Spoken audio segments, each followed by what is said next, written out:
continuer à alimenter la guerre alors qu'il y a cette opportunité de paix. On est en train de ruiner nos concitoyens avec les subventions à l'Ukraine.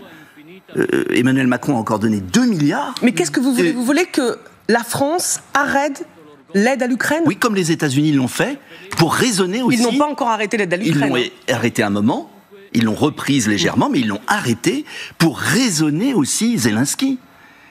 Car il y a une voie de paix possible. Cette voie de paix, je l'avais proposée dès le 7 mars 2022, au lendemain de l'invasion par la Russie, que j'ai condamnée bien sûr, en disant il y a une voie de paix possible. Et on revient à cette voie de paix. Cette voie de paix, elle a été explorée à Istanbul 3 mois après l'invasion. Il y avait un accord que les Anglais et que les Américains de l'époque ont refusé parce que l'État américain de Biden, de ceux qui avaient avancé des bases américaines en Ukraine aussi, et qui ont provoqué aussi la Russie, ne voulaient pas reculer. Donc, je crois vraiment que sur ce conflit, il y a urgence, en tout cas pour l'Europe et pour la France, à arrêter les frais, parce que ça nous coûte une fortune, parce que ça pousse la Russie dans les bras de la Chine, et c'est ce qu'a compris très bien Trump, et parce que ça nous fâche avec le monde entier. Et on perd nos positions en Afrique. Donc, je pense que tout exige la paix. Oui, c'est l'intérêt de la France. Pardon, mais vous êtes persuadé que Vladimir Poutine souhaite la paix ? Parce que le cessez-le-feu proposé immédiat, sans condition, proposé par Donald Trump, Zelensky a dit oui. En revanche, on parle de cette petite trêve de Pâques proposée par Vladimir Poutine, parce que pour le reste, sur le cessez-le-feu, il n'y a pas de réponse russe. Vous avez raison sur un point et pas sur l'autre, si je peux me permettre. Vous avez raison sur un point, on a l'impression que Poutine veut avancer avant le règlement définitif pour finir la conquête des 4 territoires qu'il veut garder. Mais il y a aussi, je pense, et les Russes ont raison sur ce point, j'ose le dire, c'est de ne pas faire un cessez-le-feu avec une espèce de ligne de front qui durerait 100 ans.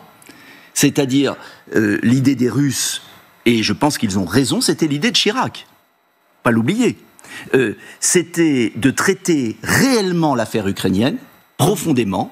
Ce territoire a été, sur sa partie est, 4 siècles russes.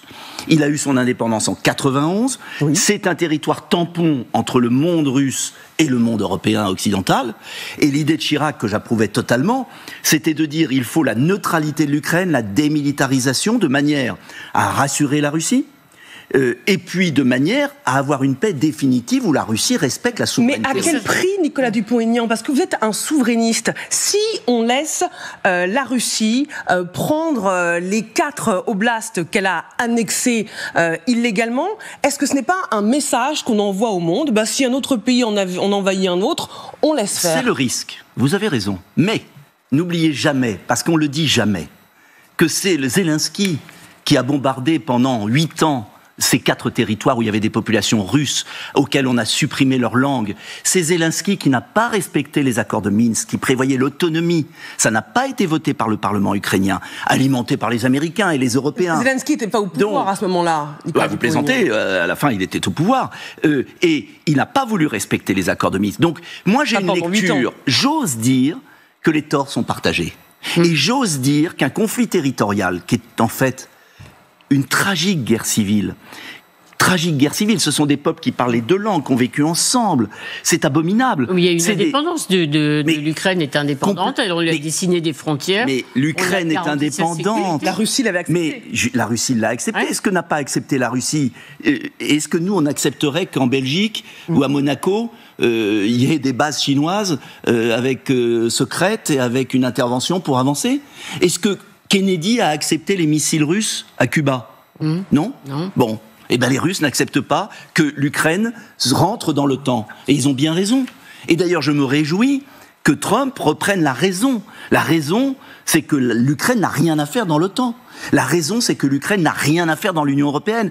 L'entrée de l'Ukraine dans l'Union européenne va ruiner la France. L'agriculture, l'industrie. Mais oui, mais on s'y précipite. Mais vous pouvez pas. On s'y précipite. Vous au nom de quoi ? refusez à l'Ukraine le droit de dire. Non, vous refusez à l'Ukraine le droit de dire on veut rejoindre l'Union européenne. Mais excusez-moi, c'est les Français qui payent.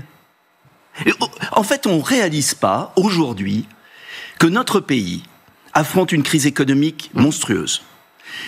Nos emplois s'en vont. Notre pays a une crise de l'autorité. On tire à la Kalachnikov sur nos prisons.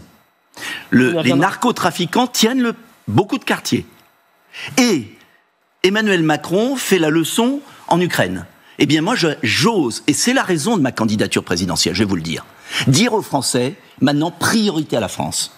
La situation du pays est tellement grave qu'il faut arrêter de distribuer les milliards qu'on n'a pas. Mais Nicolas Dupont-Aignan, je pense que la paix, et c'est ce qu'a compris Trump... Le sort de l'Ukraine, ce n'est pas aussi un enjeu de protection pour la France si on laisse un État décider d'envahir l'Ukraine, demain peut-être la Pologne, les Pays-Baltes... C'est une fable. Excusez-moi. La Russie a mis 2 ans pour essayer de grappiller 4 parties de l'Ukraine, avec un sacrifice humain des deux côtés abominable, et on fait croire aux Français que la Russie va envahir la Pologne, alors que vous avez les forces de l'OTAN qui sont beaucoup plus fortes que celles de la Russie. Donc on surestime la Russie. Je pense que la Russie veut une Ukraine neutre, et que c'est ce qu'on proposait avec Jacques Chirac.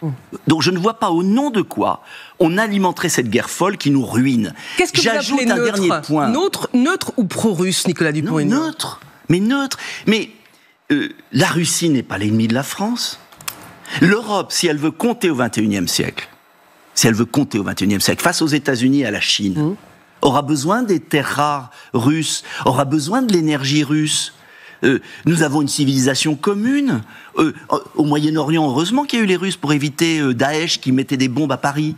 Donc, arrêtons ce délire.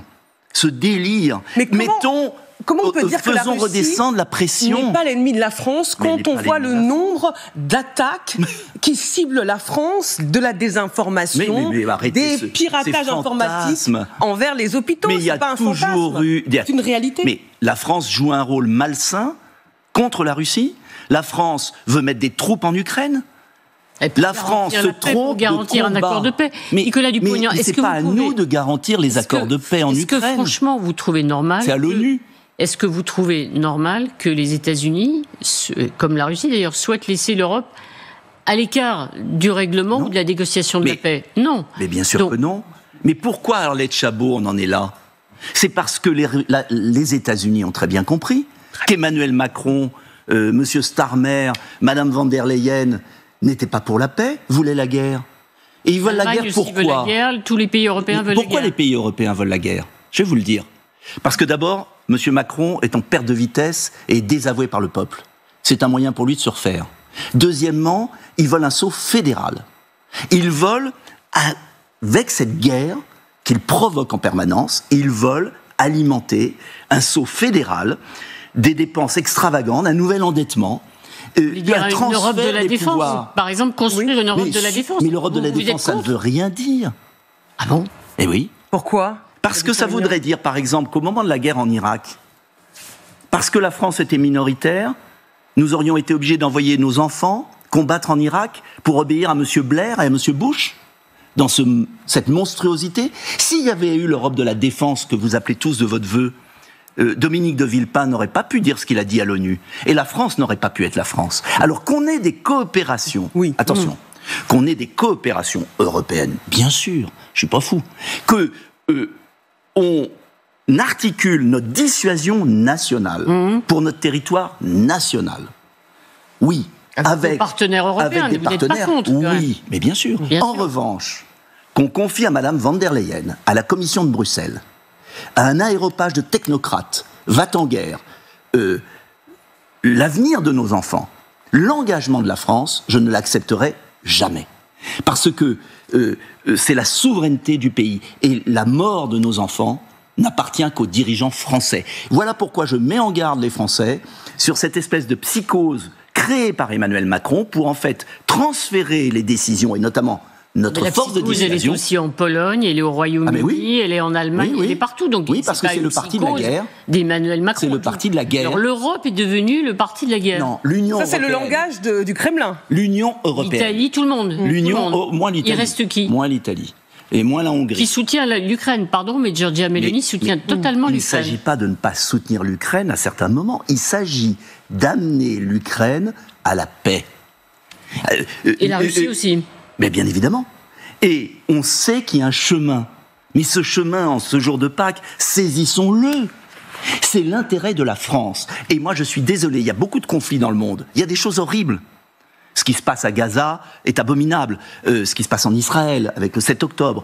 Ce qui se passe au Yémen. La France ne peut pas envoyer des soldats partout dans l'état où elle est. Moi, priorité à la France. Priorité à soigner d'abord nos problèmes.